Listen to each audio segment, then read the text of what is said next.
Yep. Yeah, they up. You got an engineer over it. Yeah. They don't turn it up like that. You know, bless me. Yeah, it's working.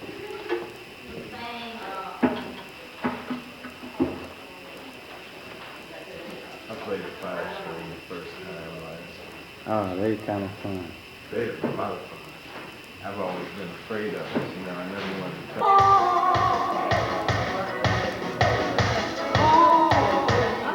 With no power and no man, gotta live it in but stand. And if we have no place, it'll just be something rising. See her standing up straight and tall, rising. Talk up the trick of the boy. She's rising. Talk up the trick of the boy. New group here in St. Louis, and we hope you enjoy it. Thank you.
Thank you.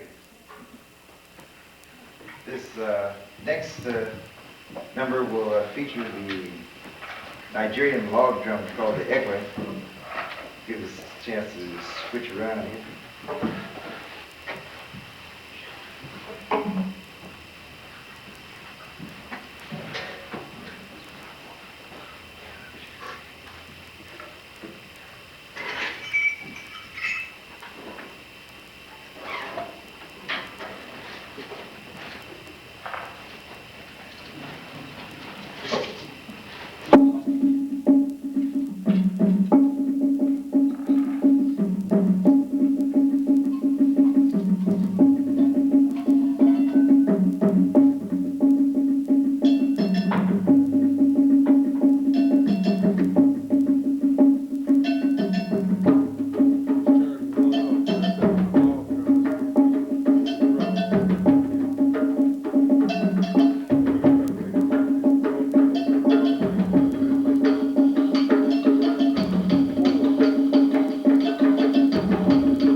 Thank you. We didn't know that already.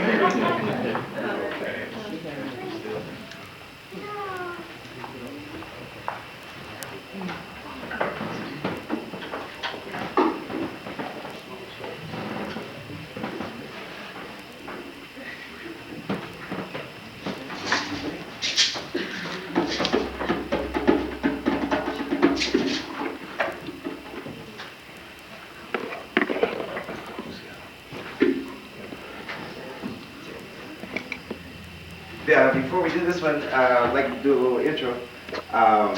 We have drums that are made in many different countries of the world up here today. The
Calling out to our African ancestors for their guidance, protections, and blessings.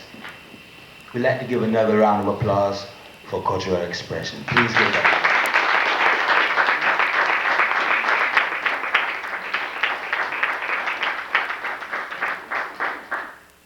And before we go any further, we'd like to take time and note, as well as just focus that respect. And by that I mean we have elders present, and with these elders we would like to ask for permission to continue as well as to have this here session today. It's important because we have generations sitting before us that well need to know that. We need to teach them that, to respect our elders because they have a lot of wisdom, support, and love.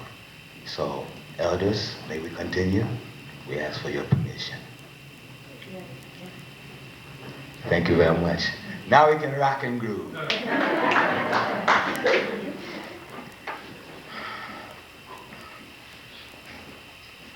This here welcoming, this greeting, this form of saying hello can come in many styles and fashions, but this here day, taking a look at the name of the program, Pamoja session, Swahili, African language. Pamoja in Swahili means together. So that's what we are doing today, coming together. Pamoja tutashinda means together we will win. So with the oldest to the youngest here, I think we got a nice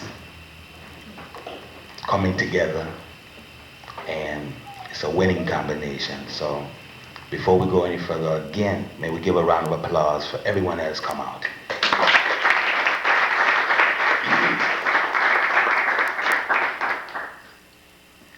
I'm supposed to explain what Pamoja means to me, to myself.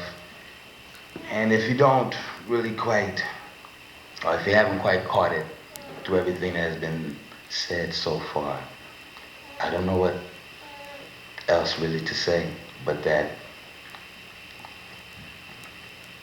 you know, people coming together is a real important thing. Unity is strength, you know. United we stand. So it's important as a people of African descent, that we know where we came from, who we are, and where we're going. It's things like this, it's sessions like this that can bring about that knowledge or that information for us to raise our consciousness to always be in a Pamoja type spirit, a together spirit, whether we're together collectively or out there wheeling and dealing, you know, by ourselves. We have the spirit of each other's support and love to guide us through. And we can all see that we're kind of blessed today, that for the most part, most of the times these here Pamoja sessions have been going down. You had some all right MCs, but today you're kind of blessed to have myself. Just trying to break the ice some. But I am your MC for this afternoon. And my name is Suleiman. So we're going to forward on now. I guess one other thing I should say, in the form of Swahili, greetings, Habari Gani, Watu Wazuri, and Dadas and Ndugus. What that means is like, what's up, what's happening, right? So you're gonna answer me back? Sure. All right, great. So next upon this for your program, we'd like to have some poetry recited by good brethren of mine, and hopefully of a lot of other people. Anyway, poetry by Tony Brassfield.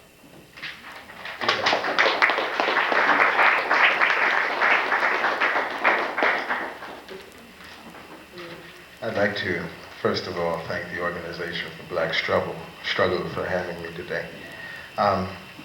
This first piece, I guess in tune with Pamoja session, is called Come Together, Egypt. Come together, Egyptian, come together now, so we can be one Egyptian as we were once one Egypt. Nubia has become a market description for trinkets, toys, and unkempt lingo, left divided by a conqueror under the guises of conquest, colonizing cohabitants and conscript. What do, Egyptian? We come together now. For now is the time's up, and up is what we need. Our needs aren't met because we want them to meet us, rather than reaching out to grasp the hand of a mother that was once good to us, spirit, body, mind, and soul. And soul music is all you get when you step off the mothership. And soul is cool, singing about a pink Cadillac, diamonds in the back, gangster rapping, give me some of that when that's all that's hip, because you stepped off the mothership. Come together, Egyptian. Come together now. There is no human power on earth greater than the original birth, Egyptian. I see we forgot to forget ourselves and forgive each other for raising hell. Begat European for material wealth, trinkets not worth gold. He built a stealth bomber, B-1, bang bang, upside your head. This is what Egypt bled for, but it's not too late. Come together, Egyptian, as we were once one Egypt. Now, don't get me wrong. Spending money outside of the community is okay when there's a community to spend outside of. But Egypt is now mainly a worldwide chain of rundown rental property with a Channel 2 newsroom camera set up on the corner to remind her of the state of the continent today. Only the contractors and opportunists catch live action in Europe. But this is because the slave mentality is supposed to be good for count 'em, 5 generations, looking for a handout from the master. I believe in the beliefs of the motherland, and we are the parent, and we should have taught you better than that. Come together, Egyptian. I believe in one God, Jah Allah, and the apostolic nation, and acknowledge one baptism by fire and this nation's remission of self, and still I believe we can come together now. So don't think that help is on its way. And before I go, I just want to say, come together, Egyptian, as we were once one Egypt.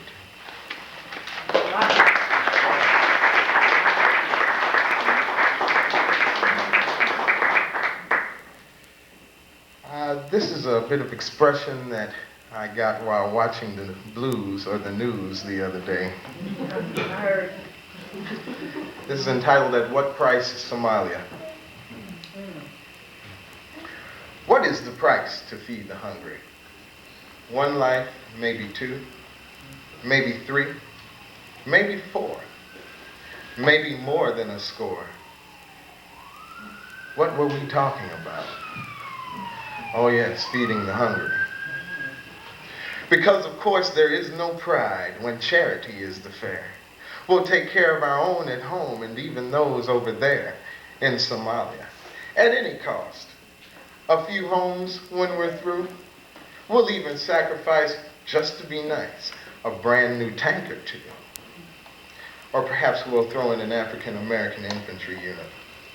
Because it's all about freedom, the driving force in all of us, the force of freedom, forced freedom, force feeding the hungry for freedom. Well, I see Babylon is alive and well, still thriving in the practices of hell. The bombs bursting in air and enslavement still there. And finely tuned clockwork of a system for thousands of years waged war in the name of humanity. Has smoothly attuned a metro media to flash signs of 5 American dead in a land not their own, to breed sympathy amongst its European counterparts and cohorts, while native infringement goes on unnoticed. So another self-proclaimed fair-haired fakir flexes his forces to feed the famine for freedom, fidelity, functionality, phlebotomy, and fornicates our flanks to feed the hungry. At what price? At what price will you, in the name of busting tribalism, proclaim your own self-worth? Perhaps this time you should have asked the price. Perhaps you shouldn't ignore it. Perhaps this time you should have asked the price, because perhaps you can't afford it. And whatever your plan in the name of capital you have for being greedy, it's a name the same heard in LA when the prey is supposedly needy. So be wise, Caesar. Do be advised that the difference between excellence and greatness is not ability, but accomplishment. What is the price to feed the hungry? 1 life, maybe 2, maybe you. All right.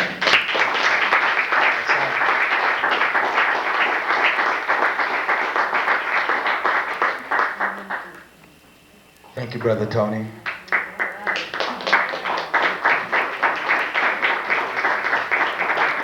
You know, just about everything we do in life really is something memorial. Something. Memorable. To remember. Especially this. And my whole point is, We are videotaping this. Yes? Yeah. All right. But next, we have some more poetry. We'd like to call Brother Sharif up now. Would you come, please? Give a hand, Brother Sharif.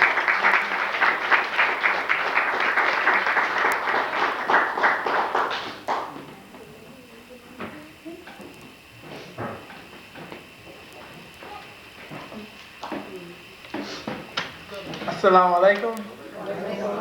And Ghani. I'd like to start off, this first one is, I wrote this poem because I saw how our people, we stand in line for the the Democrats, because this is our political party, so we think. It's called Nickel Slick Bill.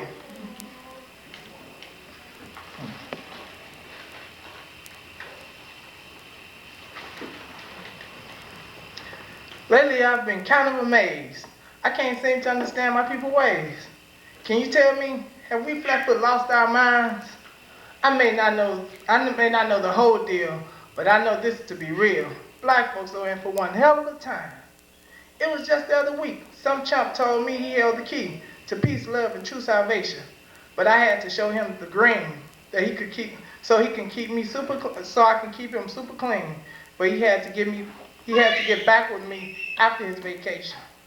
Now I ain't claimed to be tough, but enough is enough.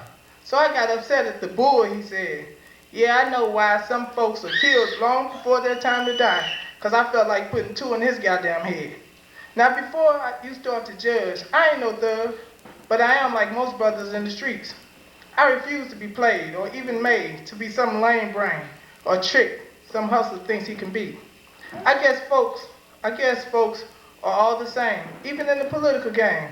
Hey, let's face it, all BS aside, we all know the deal with Nickel Slick Bill. He rode all the way to the White House on the bus filled with lies. You know, I vaguely recall the days when Skippy ran double plays and ended up getting beat out by Hollywood Rhyme. Then year after year, my people live with the fear who's ever going to be in the White House will continue to con. Now during the last political game, Nickel Slick put in his claim for the chair on top of the hill. King George fell short. Old Perot didn't have the heart to battle the man known as Nickel Slick Bill. To the public's delight, Slick game was airtight as he masterfully spoke of world peace. He promised the Haitians of home, college students interest-free loans. Even Jesse had to take back seat. The liberals were thrilled. Slick was packing the pill as he set out to prove he was the dude.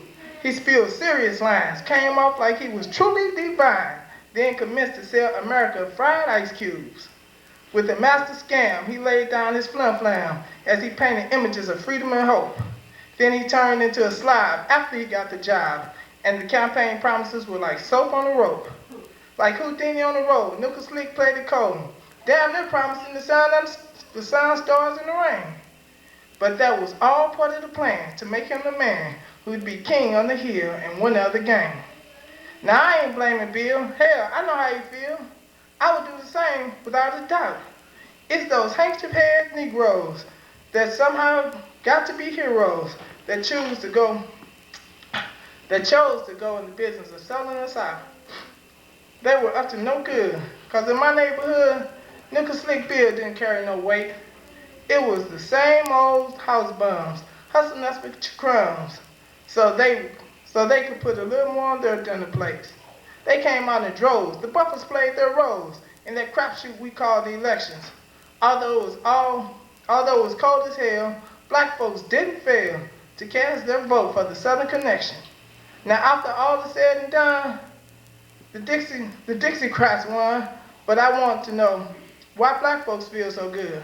Our schools are filled with crack. Death row is pitch black. Oh, I forgot. We have 3 new churches in our neighborhood. And I can buy Chinese food whenever I'm in the mood, because they're in every direction I look. But I could probably see more of those damn liquor stores before I find just one distributor of books. I'm getting mad as hell, and I'm here to tell my people this is not how life's supposed to be. Still singing We Shall Overcome at the top of our lungs. and always wondering what is it truly like to be free. We tried negotiating and still were anticipating if tomorrow will have the same problems and worries. But I got news for you, crew. It's on me and you, and we must do what we need to do by any means necessary.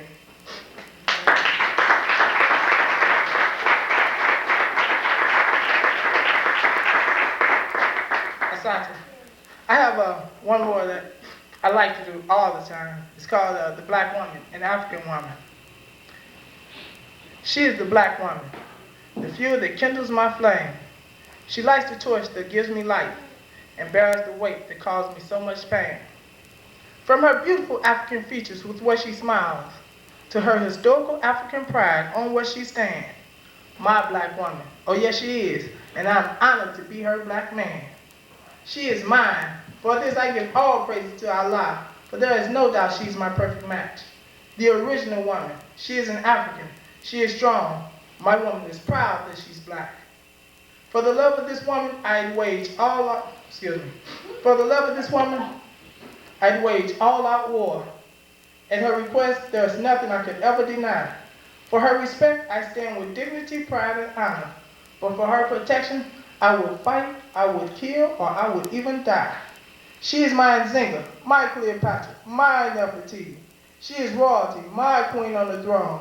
She is the mother of all civilization, and no doubt she is my partner in the home. She is the black woman. Even though to her I have sometimes been unkind, she will forever be there beside me, as she has been since the beginning of time. She is my black woman. Thank you.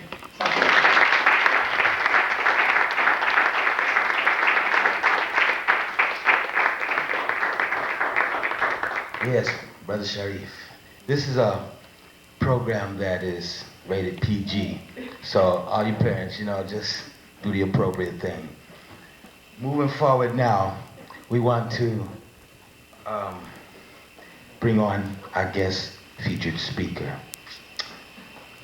Not only is she a lyricist, poet, and songbird, belonging or a member to the international reggae band, the Infrared Rockers, she is really quite unique in how she can gather information and express it back through her lyrics, through what we'll see today, her presentation.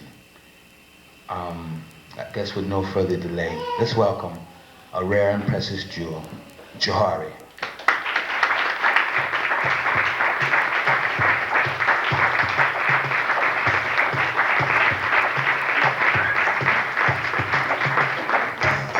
Yes, greetings, in the name of the Most High.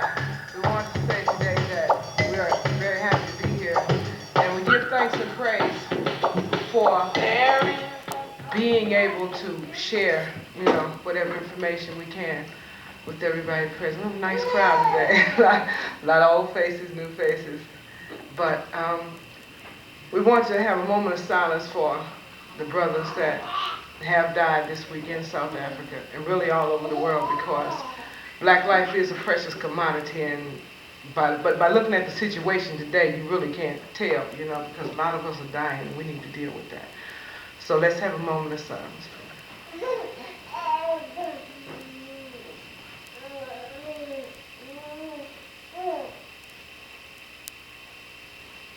Thank you. I'm not one for long speeches, and actually I've gotten more used to singing in front of crowds instead of speaking, but we'll try to see what we can do today. I think maybe sometimes long speeches are quite presumptuous, and so I'd rather deal with more exchange between myself and the audience, because I know you probably have questions, and I think that the information might be best disseminated through a question and answer, or an African tradition, call and response sort of thing. I was privileged to be able to attend the 7th Annual Women's Health Conference in Kampala, Uganda, during the month of September. Prior to that, we spent a week in South Africa, in Johannesburg, or Joburg as it is called by most of the South African natives.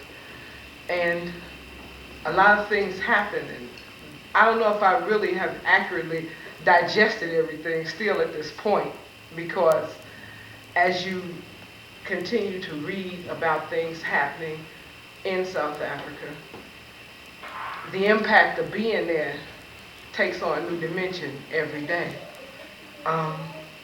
As I mentioned before, approximately 50 black people a week are being killed in Johannesburg, you know.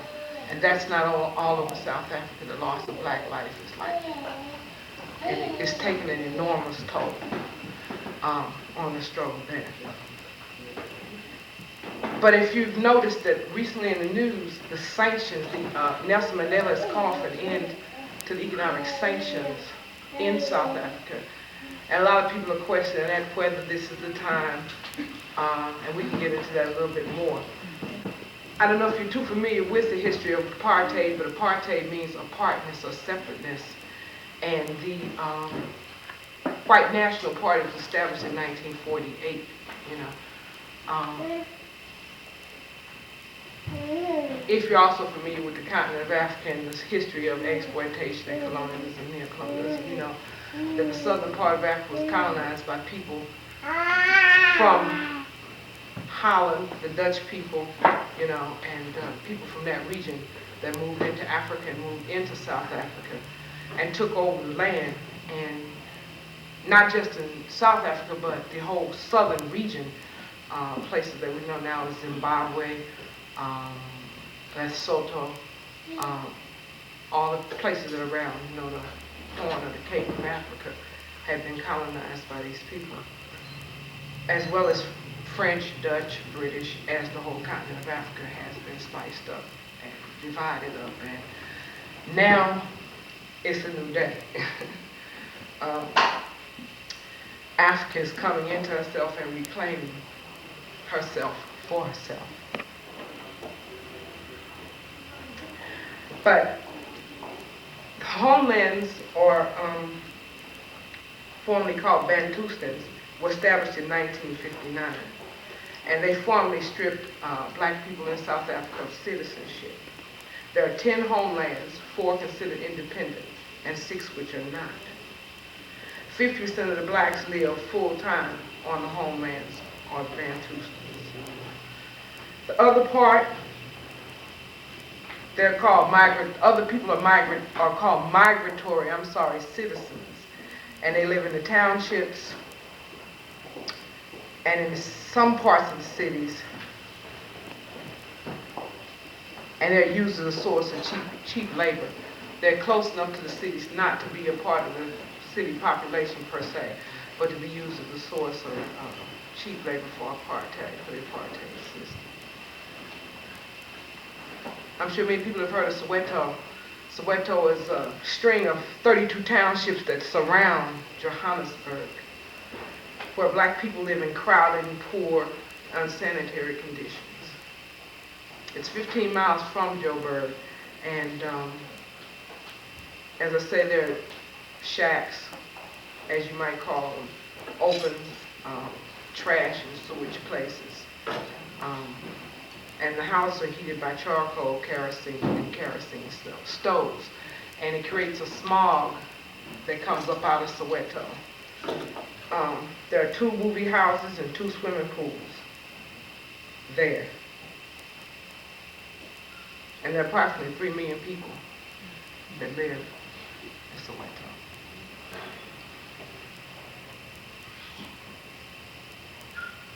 But as I said before, it's a new day in South Africa. In 1991, a lot of the apartheid laws have been repealed. We know it's only through much struggle and much loss of life, and as well as the international pressure that a lot of us who have been fighting against apartheid for many years have brought to bear on the United States government as well as South Africa.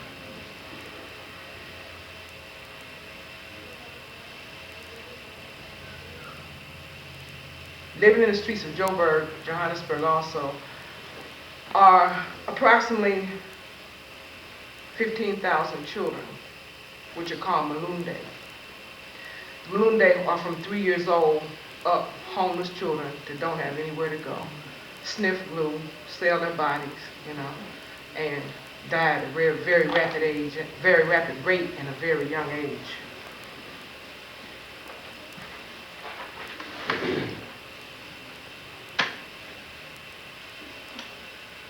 Elections are scheduled for April 1994 in South Africa.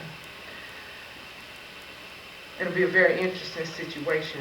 The ANC is expected to receive the majority of black votes there, though popular opinion is that the ANC can be defeated by an alliance between Inkatha and the National Party.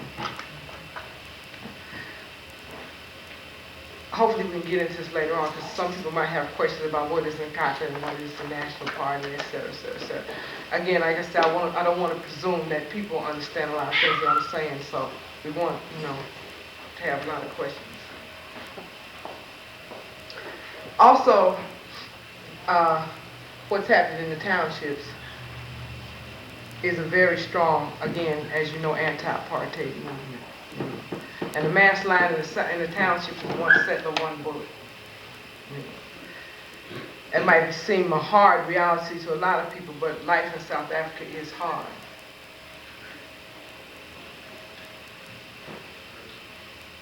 One of the most active groups also in South Africa is the Coalition of South African Trade Unions, COSATU. And as we were there, they were holding a convention.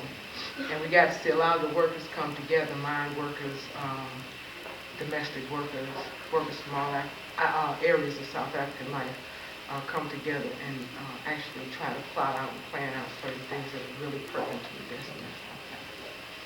But as I say, it's a new day, and the land's going to change hands, and the oppressor knows that, So they're doing everything possible to try to keep the change from coming down.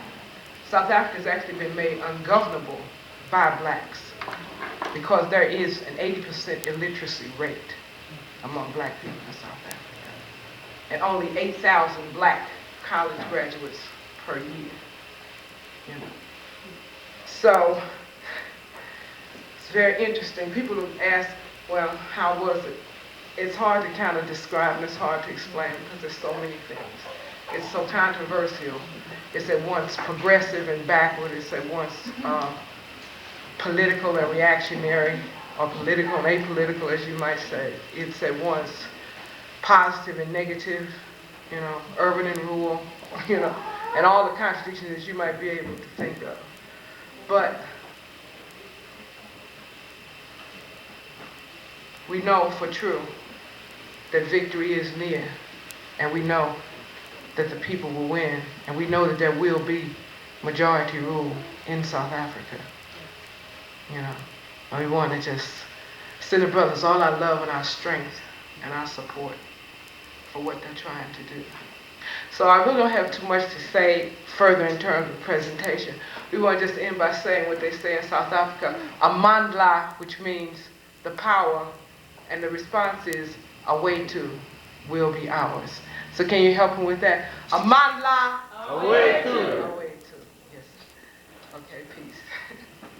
So we want to, open up for any questions that people have. Brother Becky. Johari, I think all of us realize that by this time that what we see through the media is only a tiny, tiny portion of what's going on in South Africa, and even less than that of it is the truth that we see through the media. And people like yourself who made the journey and brought forth information vital to us all like you did. What other ways are there that we can seek to find out really what the truth is coming out of South Africa, especially since they've I think it was yesterday or the day before yesterday, they just gave them back they relieved all the sanctions. What other ways, I know talking to people who have been there, but you all are few and far between, what other ways can we really, really find what the truth is out of South Africa? That's a difficult question, but well, you have a number of groups here, liberation groups that have been working here for quite some time, like the Pan-African Congress and the ANC. You also have people that sponsor tours of people from South Africa to come through. When you see the people coming to a college or a university or a hall in your neighborhood, go and see and listen and hear what they have to say. I was fortunate enough to see Brother Walter Sisulu in Atlanta maybe about a year ago.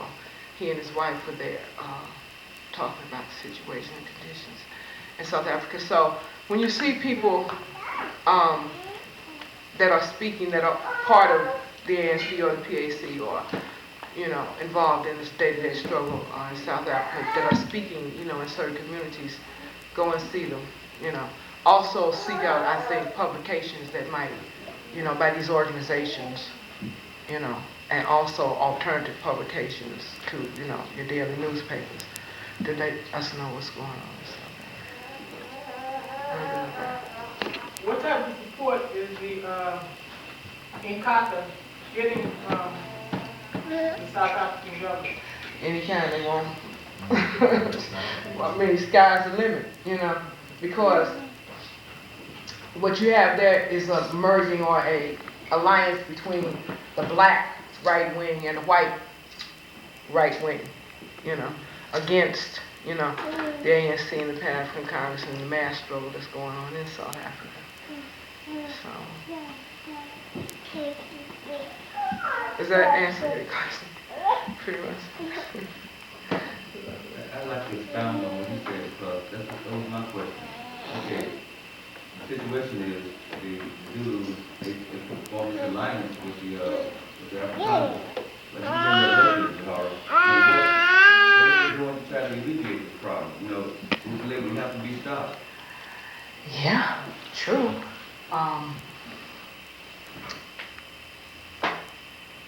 Well, rather than saying the Zulus have aligned themselves with the white right, let's say Inkatha, because all Zulus do not support Inkatha, even though the majority of Inkatha members are Zulus. I mean, you've been there. What are they saying? You know, are they going to just... They're saying a lot of different things. You know, they're saying a lot of different things. Because criticism is not only coming down on Inkatha, it's coming down on the ANC too. You know, because a lot of the younger people, you know what I'm saying, that's involved in it, they fighting, they think that the ANC is soft. You know what I'm saying? They think the ANC is taking a soft line by offering the white settlers anything. You know, and so their line is one settler, one bullet. You know what I'm saying? So you know what they feel about Boot the Lazy. They, you know, but he's well protected. See, he's well protected by South African security forces as well as, you know, and the violence in the townships is a direct relationship between the clash between Inkatha and the ANC, you know, supported or backed by the South African government. Why wouldn't the lifting of the sanctions be considered good as they were requested by Mandela? Well, I think you probably have to ask somebody that's against them. I'm not per se. Being in South Africa, I'm not per se against the lifting of the sanctions because based on the situation now, I think that this is my personal opinion. This is not, you know, I'm not speaking for, you know, organization or OBS or anybody. I'm speaking for myself. I think it would be a positive thing because now blacks are gaining more responsibility in terms of government and economically, you know, in the country. So I think it would help, you know.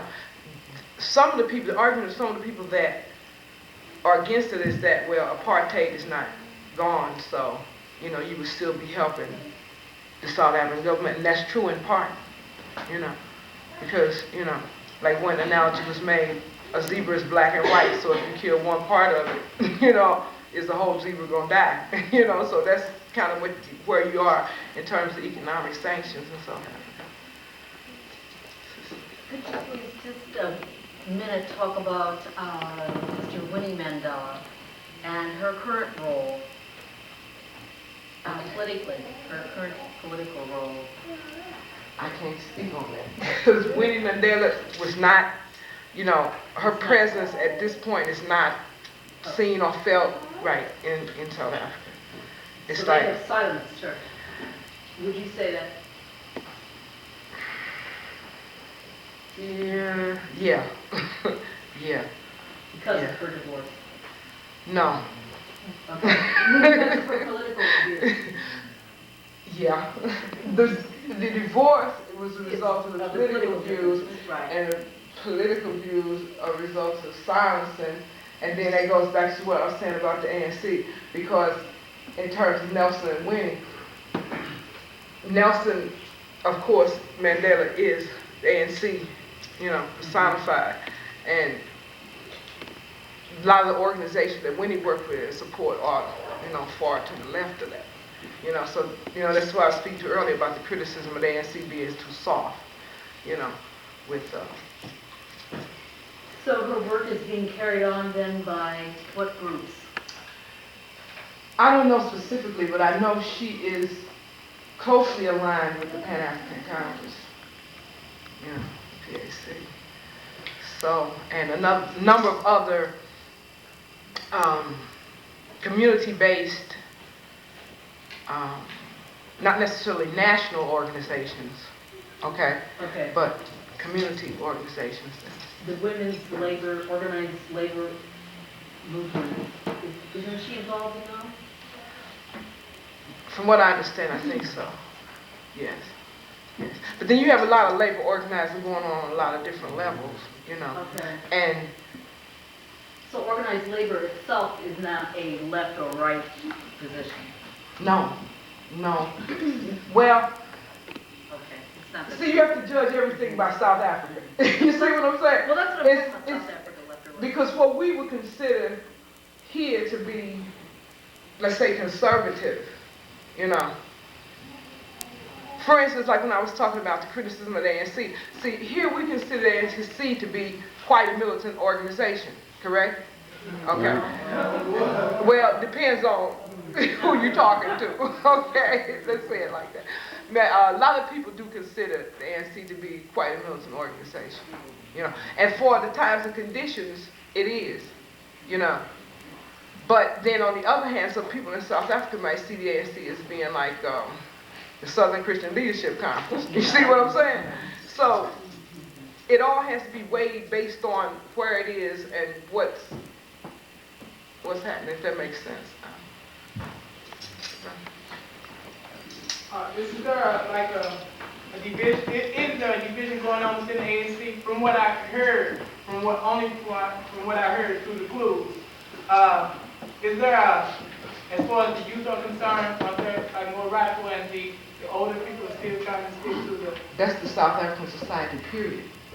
Whether ANC, PAC, everything in South Africa breaks up into threes: advanced, middle, and backward. Everything in the world, but I mean specifically in South Africa, advanced, middle, backward, conservative, moderate, progressive. If you want to say it like that too. Everything breaks up like that, and the youth line is far more militant, you might say, or radical than the older. How much influence do they have on the ANC's part of the movement? Does who have? The youth, as far as the more radical aspect.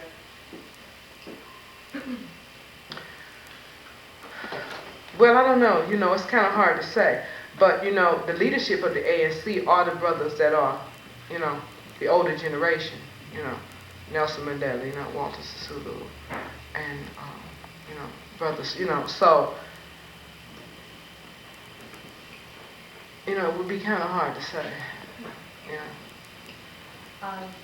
Were you able to get any insight into how the other surrounding countries are participating in the liberation process right now? For instance, the Organization for African Unity, or what's the attitude of the surrounding countries like Namibia and so forth? Are they involved at some point in the struggle there?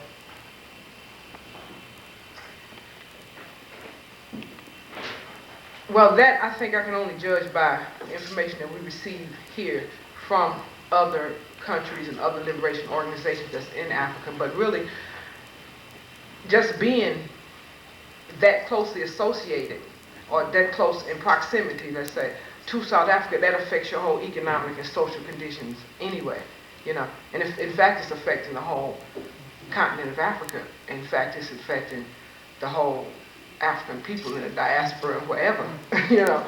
So there is, you know, much support for, you know, should I say, support for and people that do not support, you know, the apartheid government in South Africa, especially African people. But, you know, you got those folks that might benefit monetarily from it always that, you know. That gets to my next point. Well, I know, and particularly in terms of Namibia, we do have OBS members that live in Namibia, and they're very disillusioned and concerned about what's going on there because a lot of the government officials or corporate folk or the same kind of folk like what we have here in America in terms of black folks. And so they have totally sold out, and it's almost like there's no struggle in Namibia anymore because they've sort of bought off the whole black middle class and you know, brought them back from all over the world to occupy certain positions with big fat salaries. And I wanted to ask you, what is the role of the black middle class in South Africa? Because I know they got some good lessons from the black middle class here, but did you see any evidence of, you know, folks who were millionaires that were living a life and were not involved in the struggle? And they living the life, but they got to be involved in the struggle. See, that's the thing about being in South Africa. You can't, you know, if you have any consciousness about what's happening, you know, you got to be, you see what I'm saying, involved in it some way. We met a couple of brothers. One was a doctor in Soweto, and the other brother is a financier. One of South Africa's most prominent black bankers. Okay, he had to leave South Africa when he was young. You know, he was shot in the leg, and you know, based on his resistance to the apartheid system. And still today, you know, of course, is militant against that, but then still today represents the black, you know, bourgeoisie in South Africa. So. Yeah, but does that mean that the conscious brothers are becoming a black middle class and they in turn are going to really rebuild South Africa? I mean. No, they was really there all the time. The black middle class and bourgeois and upper middle, as you might want to call it, because based on apartheid being separateness, you know what I'm saying, someone had to service the black community, you know, provide goods and services to the, you know, millions of black people in South Africa. So all along you had, you know. Yeah, but I guess the concern I have is that with an 80% illiteracy rate and the schools have been in total disarray for at least the last couple of decades, these are people who've been educated in the U.S. and Britain and other places. Exactly. My thing is, like, now that there's going to be a rebuilding process here, where do these people fit in as far as their consciousness, and are they going to just occupy the same place that middle-class blacks in America occupy, and that is sort of parasites to the community? And not all of them, but a great number of them that play that role. That remains to be seen, but as that goes, that probably is the case. But based on them being in South Africa, and of course being directly affected by apartheid, you know, their, should I say, stance is far more militant than, you know, a black person in that same position in the United States. You know? Because everything that you look at in South Africa has to be looked at through the eyes of apartheid, you know. It crushed everybody and everything, but also it did allow, you know, like for instance in the townships in Soweto, they have stores, you know, little shacks, you know, little shack stores that provide everything, including medicine, to Soweto and, you know, the different townships. But particularly now I'm speaking about Soweto. And a lot of people have grown quite rich doing this, you know, but still are crushed down by the groups.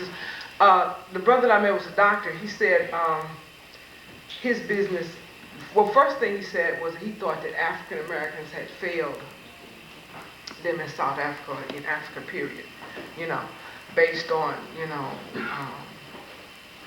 the way we relate to the struggle in South Africa and the whole continent, and the black people that come there and do business solely with the white people and their attitudes toward,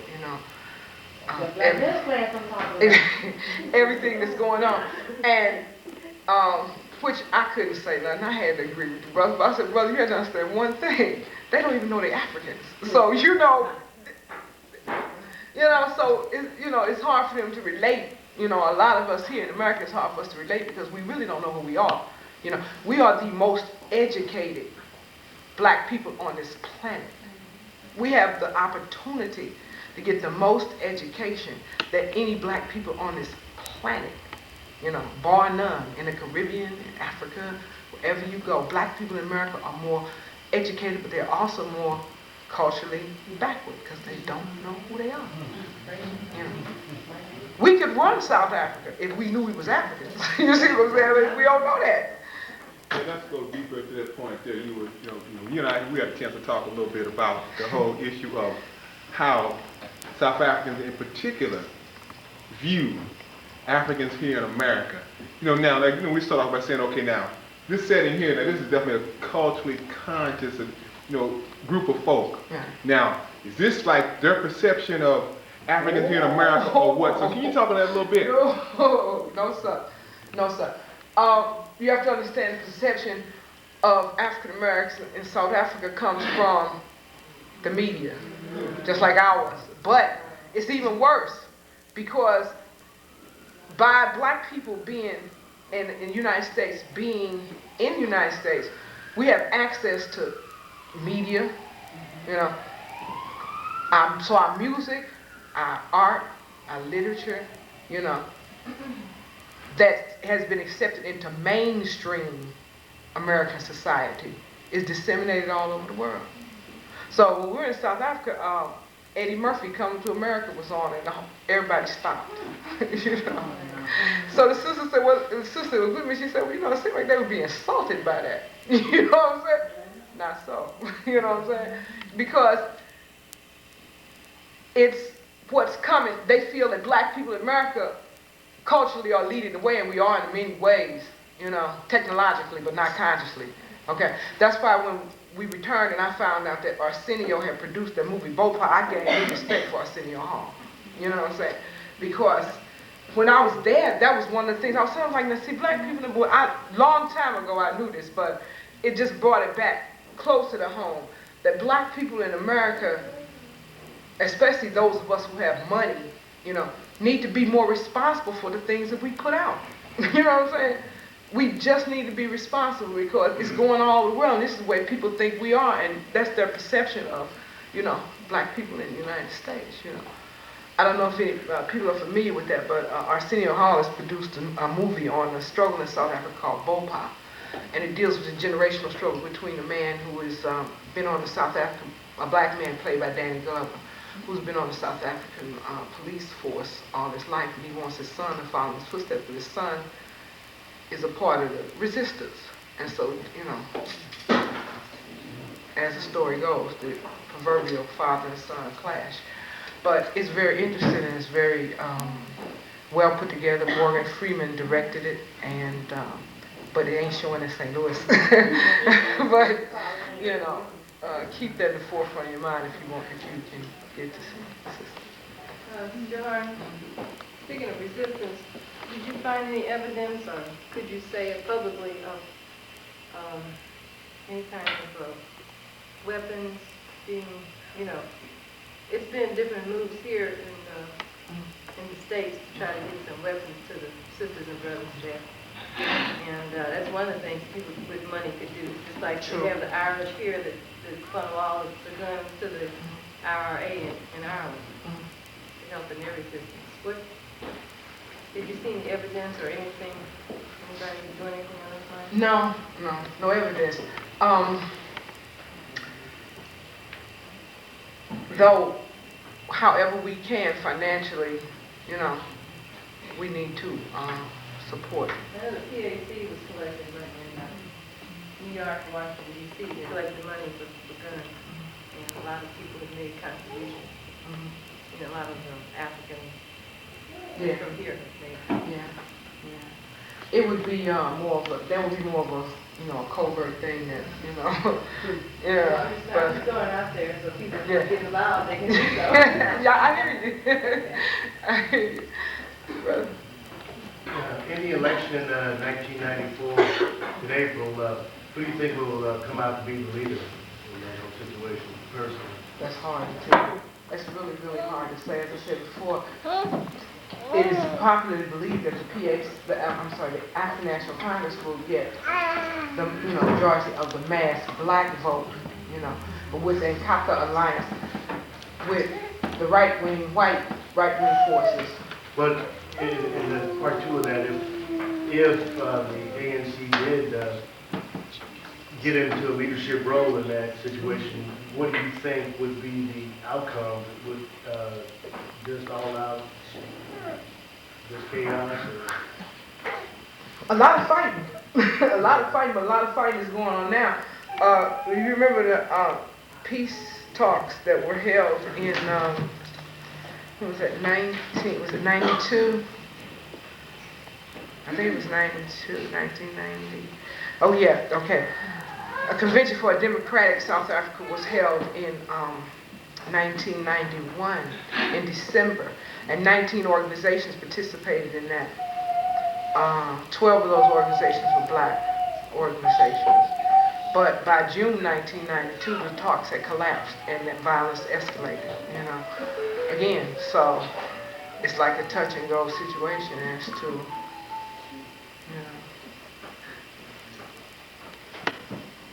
I would like for you to talk more about the AIDS epidemic that's going on in Uganda and how it has affected South Africa. Has it affected South Africa same way so as it has Uganda, the HIV virus and the AIDS disease? the sister had an organization, Jamal, organization article, that she showed me the other day about what's happening in South Africa.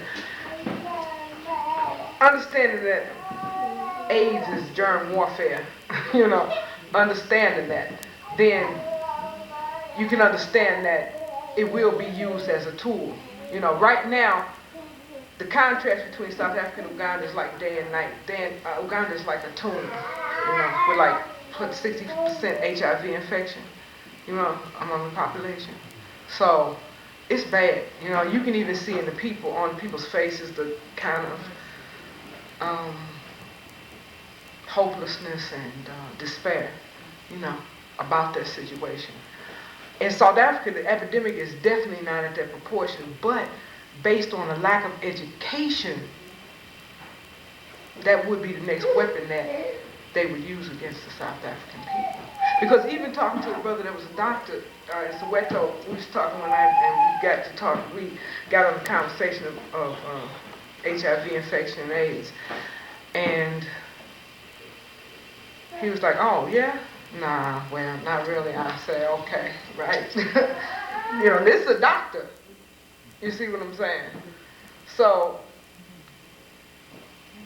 one country, well, like the country of Uganda, the other countries in Africa are not aware of the epidemic, or their education on the epidemic is not updated, or in a lot of told countries, them, or a lot of countries, the epidemic is up. The education is up there because the epidemic is right on them. It's real.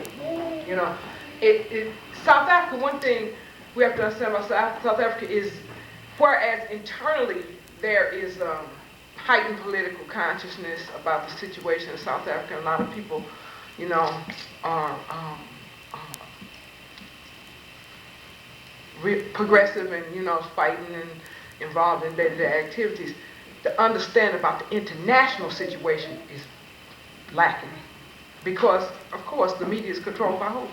And so the information does not flow in at all. So a lot of things, like a lot of just minor misconceptions about, black people here and, what we think about things and how we feel, or even how we live, they don't, or even international things that are happening on the world situation, even people that are involved in a lot of the more progressive organizations, they have no knowledge of, these things. If you understand what I'm saying. Johari, what is the factual, okay, we said that during Idi Amin's administration reign or whatever, he opened up Uganda to the World Health Organization and other Western, and this allowed the HIV virus, to be. Is that factual? I had heard that. A lot of people believe it to be factual. The only thing I know that's factual is that the brothers and sisters dying in Uganda of AIDS. You heard that? Yeah, I have. I have. And it's highly, it's. They were, while you were there, you picked up information on that? No, because really, they're dealing with the day-to-day struggle for survival, and it's like, you see, it's already there for you guys. Wham, so many children are orphans, etc. Like, kids say, there it is. It's that, and it's a sad situation. It's a very sad situation. It's a very sad situation. And it affects the population growth in two ways, because not only are kids being born infected with HIV and dying, but the young people are scared to get married and have children because of the HIV infection. So that's like definitely a negative population growth thing.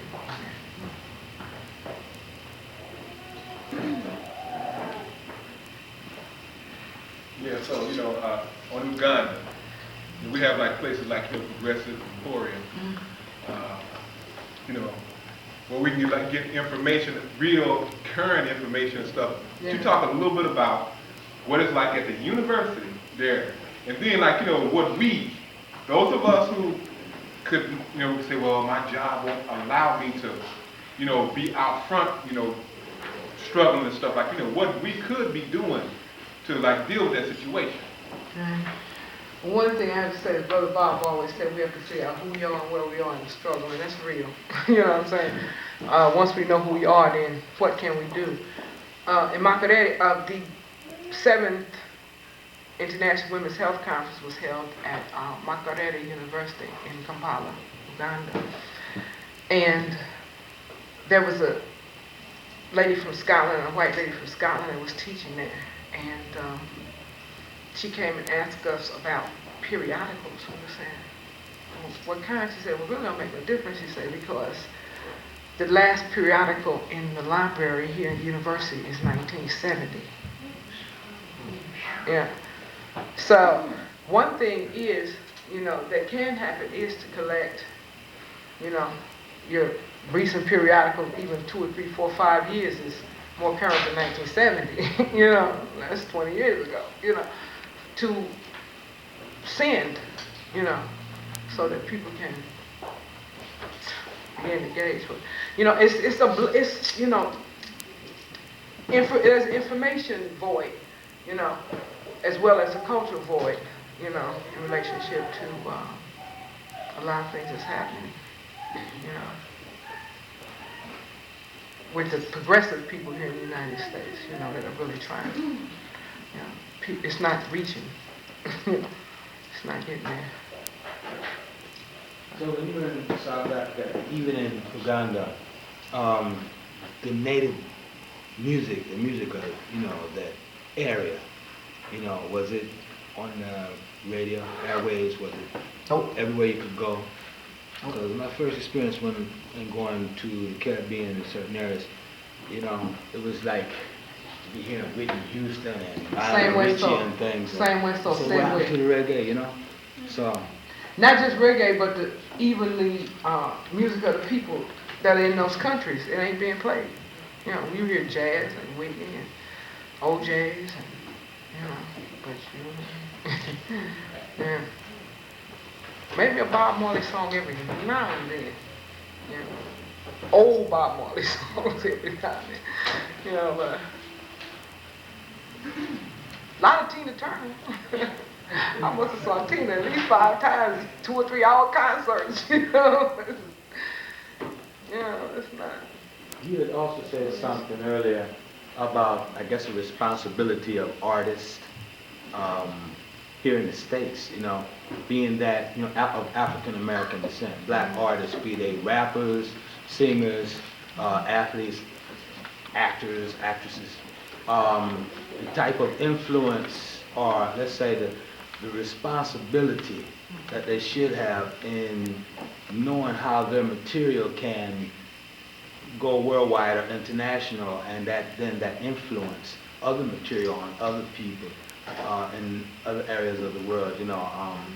It's important. That's what I see you as saying, pretty much. So, am I correct? Yeah, it's very important. It's very important that we be responsible for what we, do, for what we put out.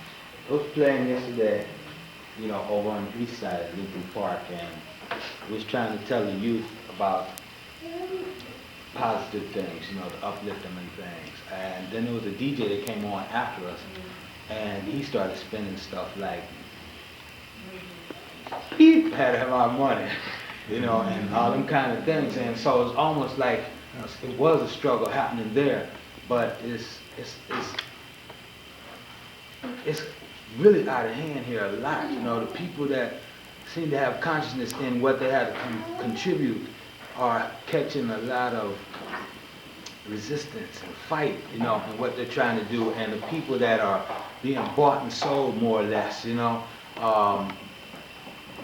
and just putting out some old nonsense, slackness or whatever, seems to be what's going through and have the influence over the people.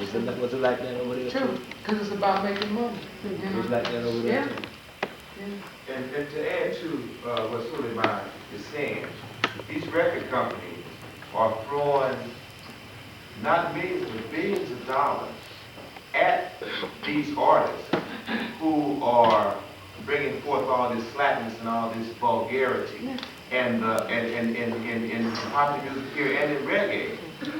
You got like Shabba.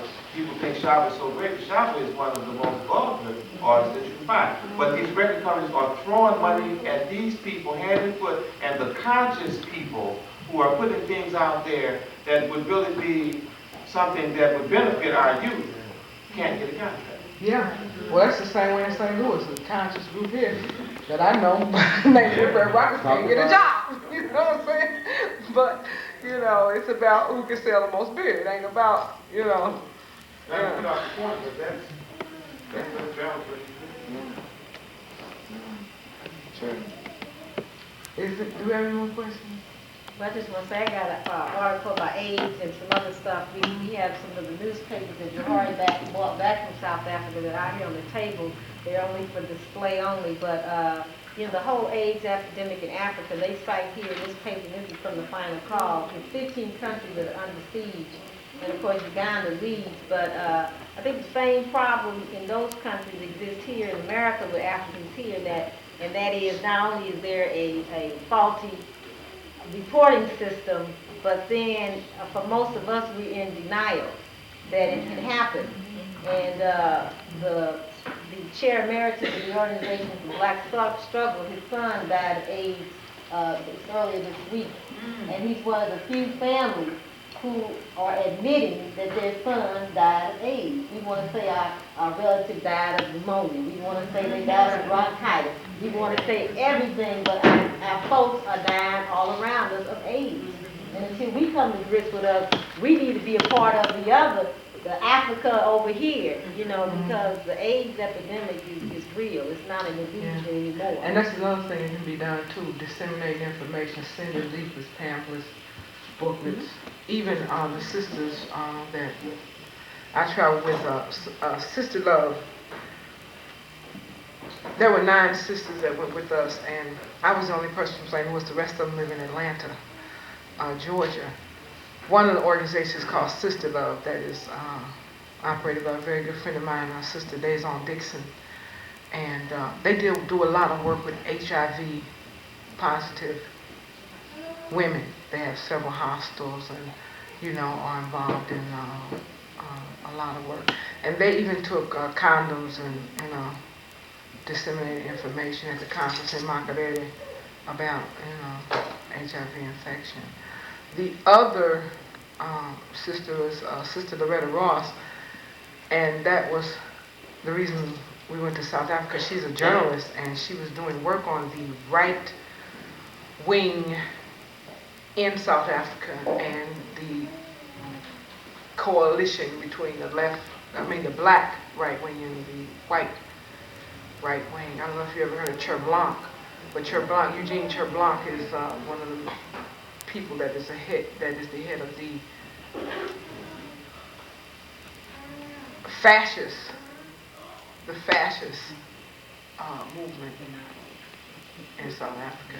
And they also have connections and alliances with, fascist organizations, Nazi organizations here. And are funded by these people. So, that's another reason why we have to get our international support work in gear, in higher gear, should I say, because it's been in gear for quite some time. Because I know I can look around the room and I see a number of people that have been involved in the anti-apartheid struggle for a number of years, and we have to get it in gear. If we value our very existence, as Africans on this planet. Yeah, what type of support was the South African regime getting from Israel? Guns, money, So the Jews were supporting the Nazis. You're right. All right. Which goes to show you it ain't about labels. You know what I'm saying? It's about, In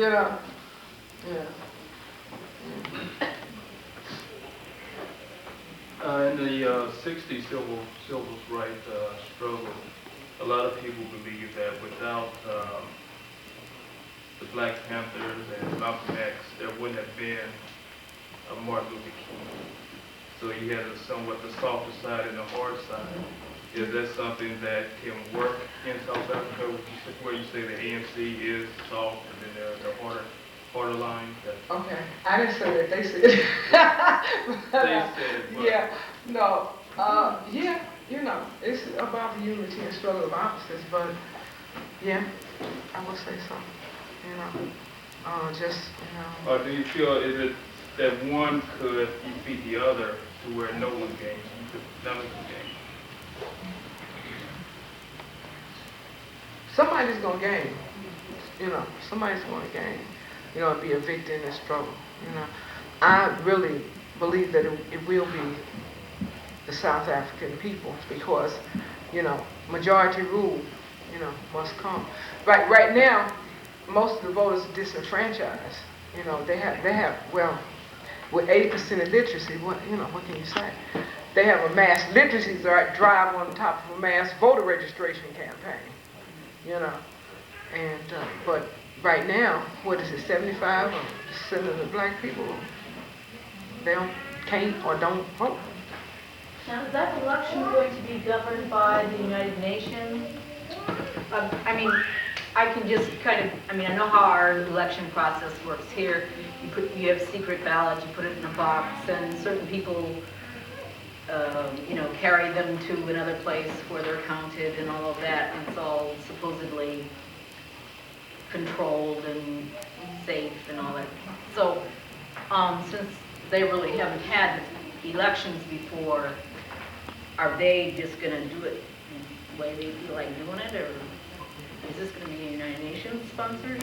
I really don't know, and it hasn't been mentioned that yet, but personally, there's going to have to be something to keep the balance. Because, like I said, the peace talks broke down in '92, and it's been, mass war ever since, So, if you can't even negotiate about how the election's going to go, it's going to be kind of rough, and it's going to be, as in a lot of third world countries, Haiti, Jamaica, or third world so-called, first world, African, people of color countries, mass all-out war.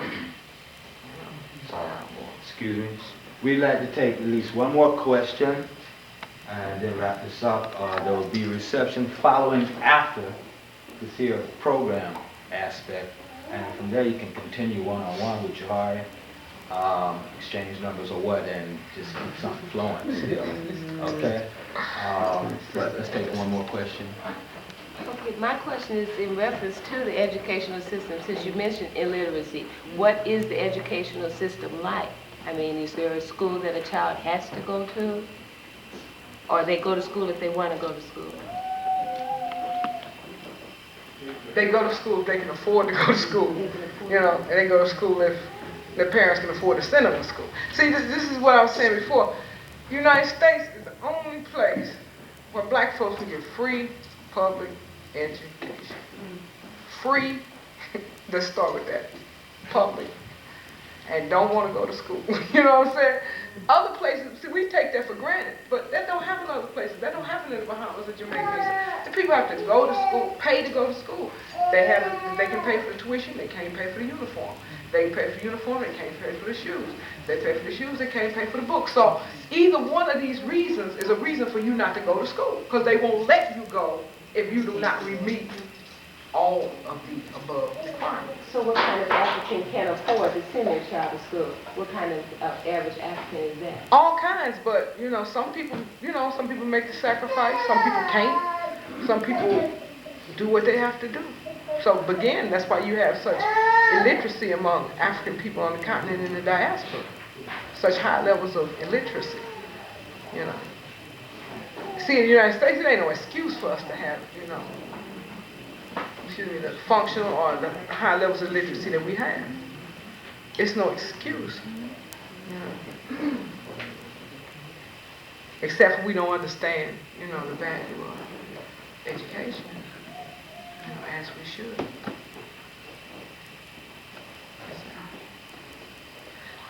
All right, that was the last question. So if there's anything you'd like to say, wrapping up or something.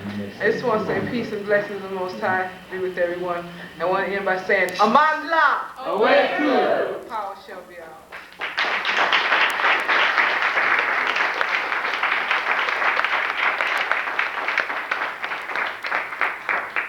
Once again, at the reception, you can go one-on-one with Johari and get on down with that. Get some information, exchange some ideas.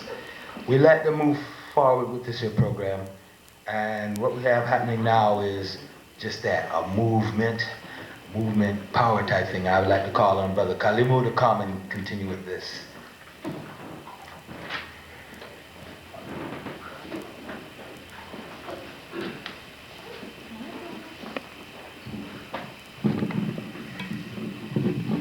Baragani. Alala. At this point, we're going to deal with what we call movement power. But what I want to say is that I'm a member of the OBS Leadership Council, and my particular responsibility, or one of them, is the Pamoja session programs. So I get a chance to determine how the program goes, who is on it, and all those kinds of things, who we're going to get the cane and snatch off the stage. But at this point in time, there are certain people, they have a real gift for, just getting the message across in terms of what we are putting out there with certain things. And we have some of those folks within our organization. We have one person here. In particular, I want to have to come, ask him to come up. Yeah, he looked up here, that's right. And do the thing on the movement power. He's trying to hide up under the seat now. His name is J. Lord, so come on up here, brother.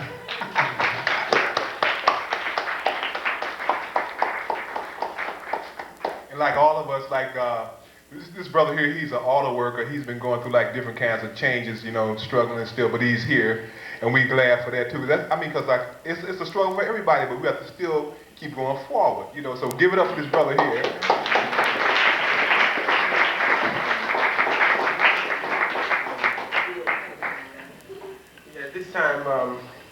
it's no secret, the kind of power that we need to come together on right now is we need to show our support. We need to dig deep and come up big. And let's show some love this afternoon. Let's show some love and show our support. So if I could get a few people, let me see, maybe some of these young lads like my boy over here and one other young person. And stand, Jeff. Okay. Oh, okay. Here we go. Jeff.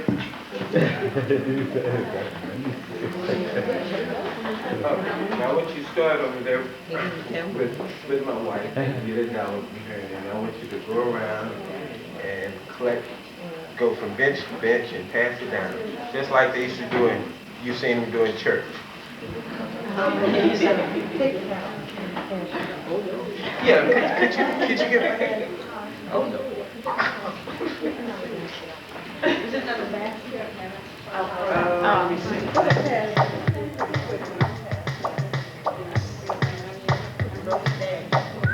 Yeah, you should get.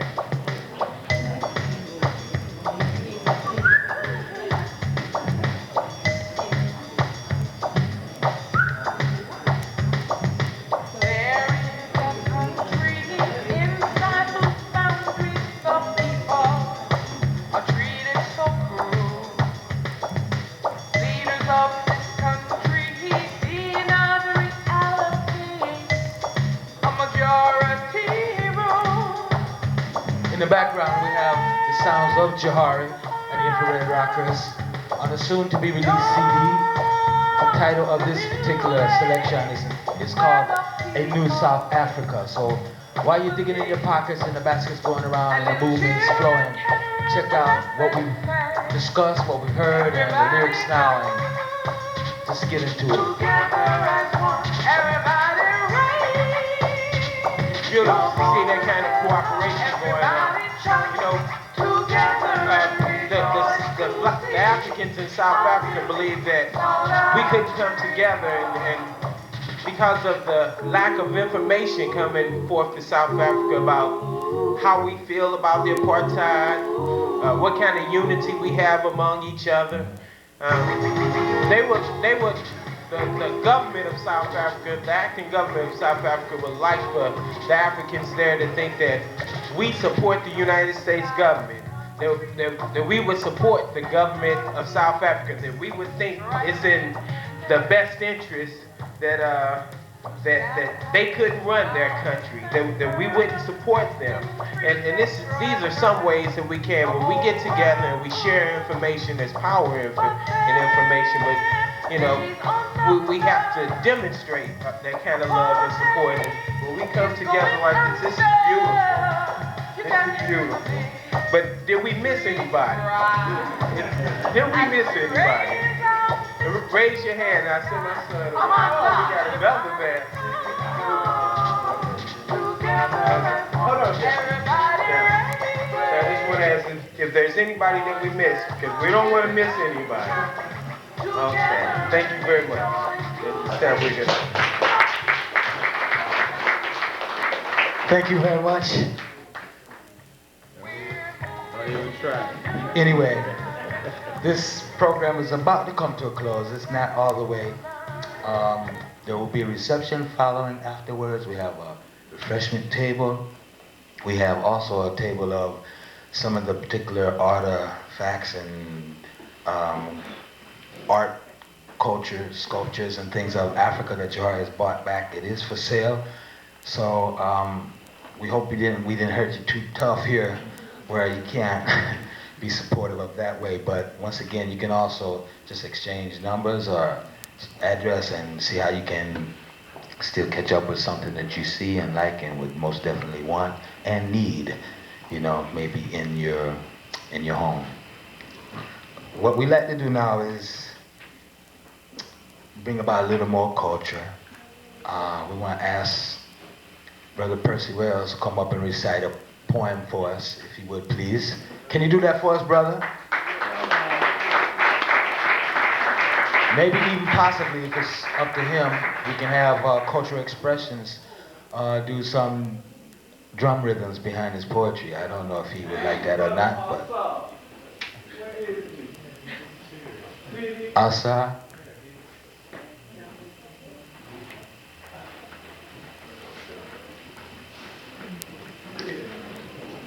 Percy Wells and cultural expression. Give it up.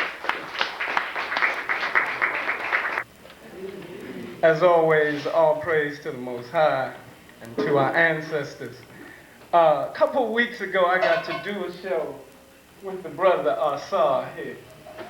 I am eternally grateful to be able to do that. And one thing I'd like to mention is that if you all have some children, on Saturdays from 2 to 3:30, we have a writing rap workshop at the YMCA. It is free.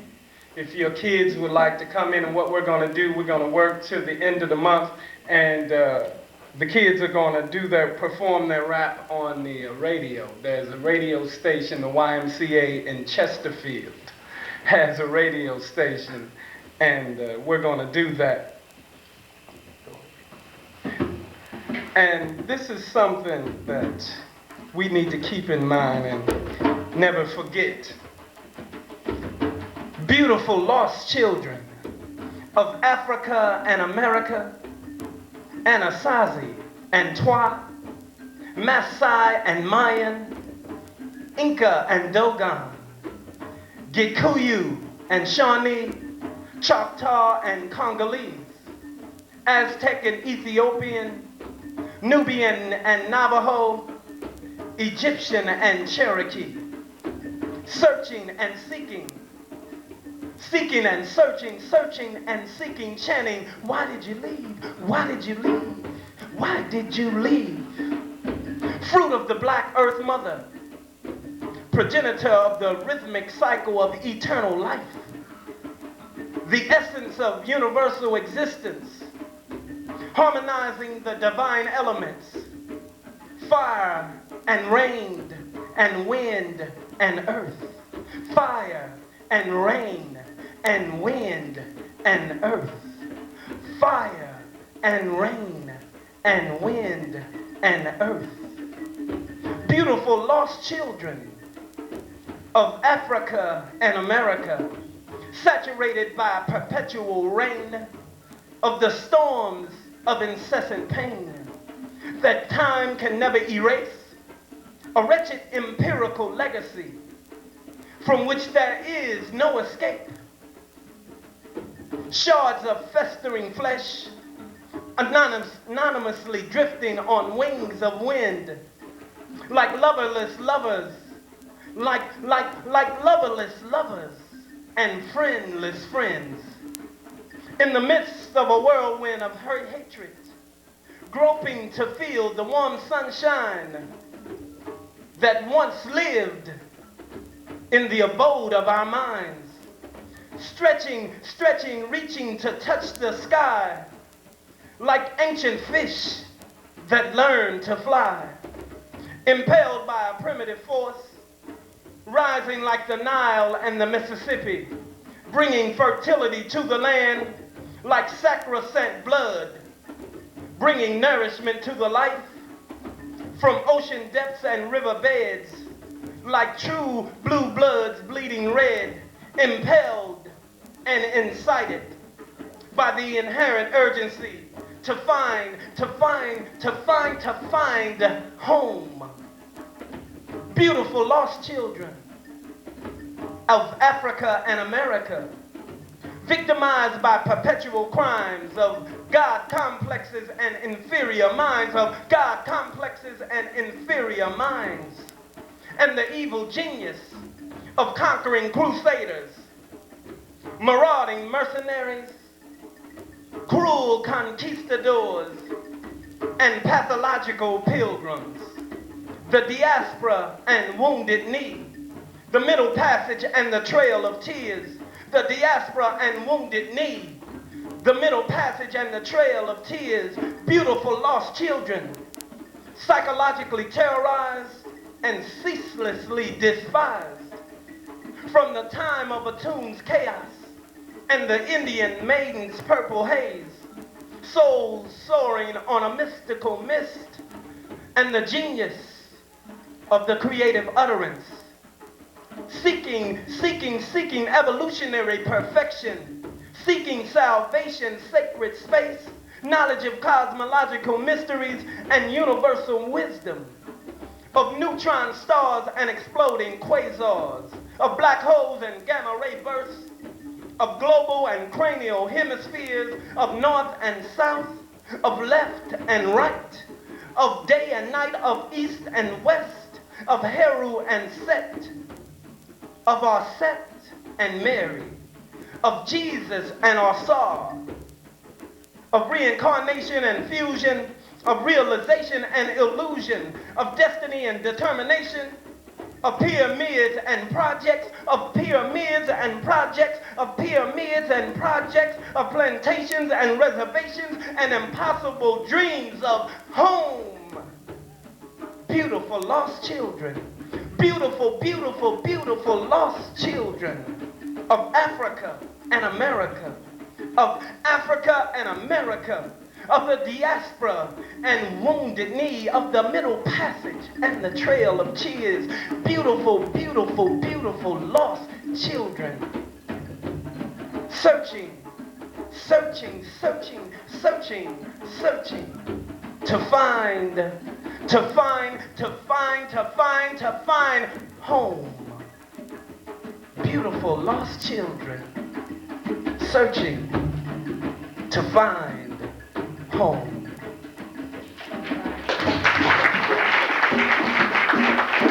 Thank you.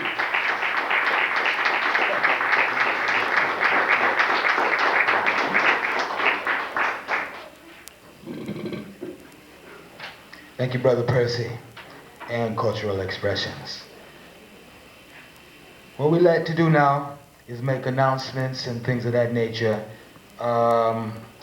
And we don't need nobody with a list of things, you know, but I would also like to ask anyone out there if they, I think I want to ask, if they have any announcements to make or something. But what I have right now before me, would just like to say if you enjoyed hearing the poetry and the drums, the music and stuff like that, if we have any poets out here, singers, etc., dancers, in future Pamoja sessions, you can be a part of it.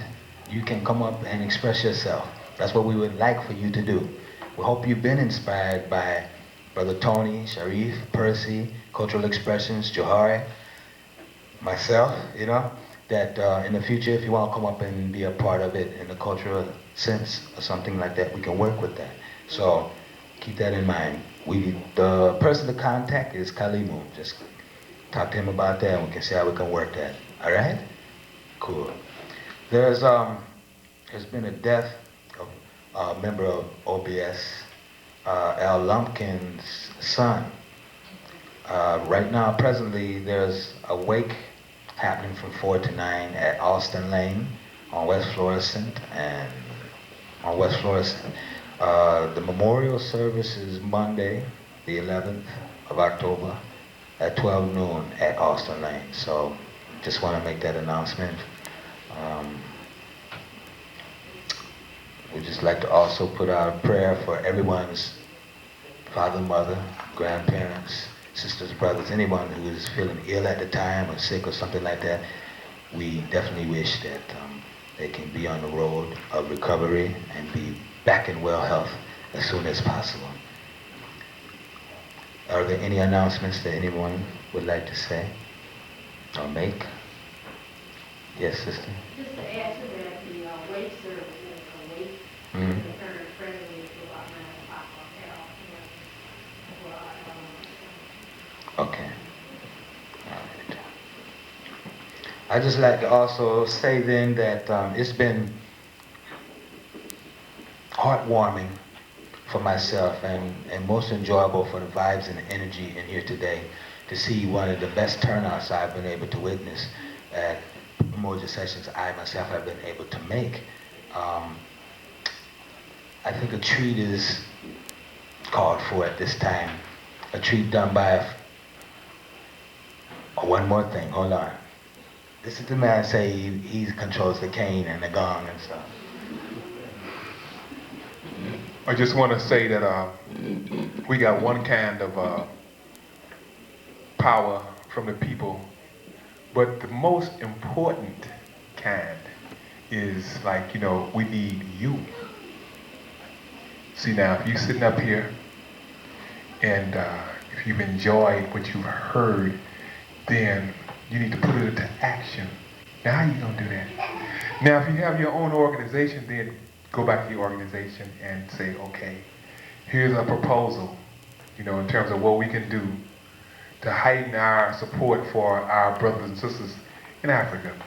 But if not, then, you know, OBS, you know, just looking for a few of you, proud black Africans, male, female, young or old, don't matter. Come forward, you know, you can stop right at the door and sign up. That is, you know, become a member. Because, you know, as the banner there says, we're black people on the move. We don't just sit around like this, you know, we do in fact work and struggle every day around the issues. And so, you know, before you leave out of here, just sign up and get involved on some kind of level.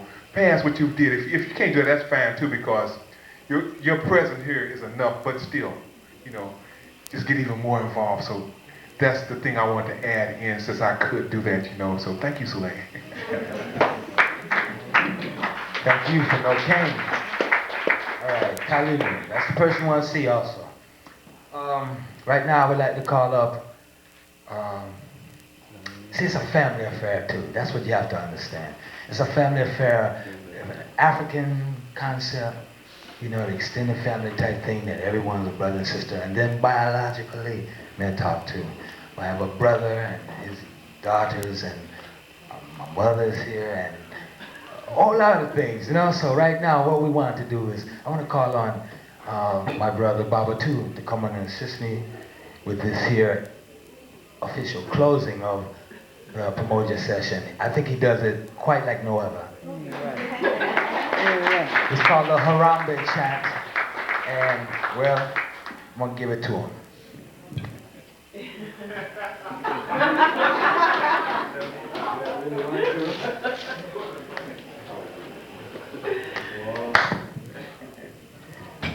Well, commercial. No. Whereas this is the age of the African parent, and I'm thrilled because Mama Lucy's here, Johari's mother, Kamili, all right, and my mama's here, and those are two very strong women. Dr. Ben Jockinson once said that what makes a person great is not whether they can play keyboards or play bass or teach school or whatever else we do. What makes a person great is the fact that we came from an African man and an African woman. And I always feel good about that. And I want our mothers and our parents to know that, you know, we really do love you. And we are doing a lot of work that you started. And we're going to keep on keeping on. South Africa's going to be free, and we're going to get free over in here too. And we're going to start with a lot of work for our young people, so you can tell we're an eternal people. And we're going to be around. So to not start running off too much more, I just want everybody to stand in the hall and out of the hall, everywhere in here. And we want to call on the spirit of our ancestors, that eternal spirit that is unconquerable, unstoppable. And we want everybody to reach up into the cosmos and reach around and stir up some of that energy, because it's there and it's here and we're part of it. We want to start 7 strong Harambes. Harambe means we pull together. So we're pulling together everything that we are about.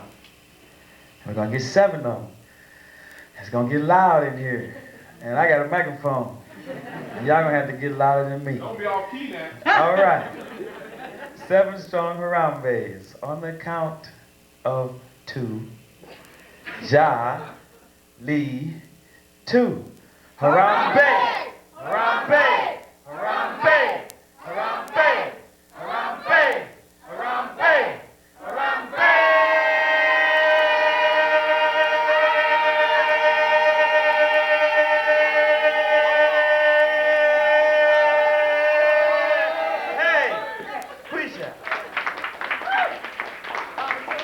Thank you very much. Thank you very much. Keep the vibe alive and check out refreshments and goods to buy. Talk with each other and peace. Too late. They can like an exit number. Yeah, as we flow around, cultural expressions can throw down some more. We have no problems if you want. You know, if not, we'll just put on some music. The next Pamoja session, like we had today, the next Pamoja session is November 14th. November 14th, the next Pamoja session. Come again, and when you do, bring a friend. Respect. This is Suleiman, your MC, saying peace, love, and yes, a whole lot of sorrow, African people.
Well, if she was talking about coming back at 6. I guess she ain't. Okay. They don't have a phone in here. I didn't realize that.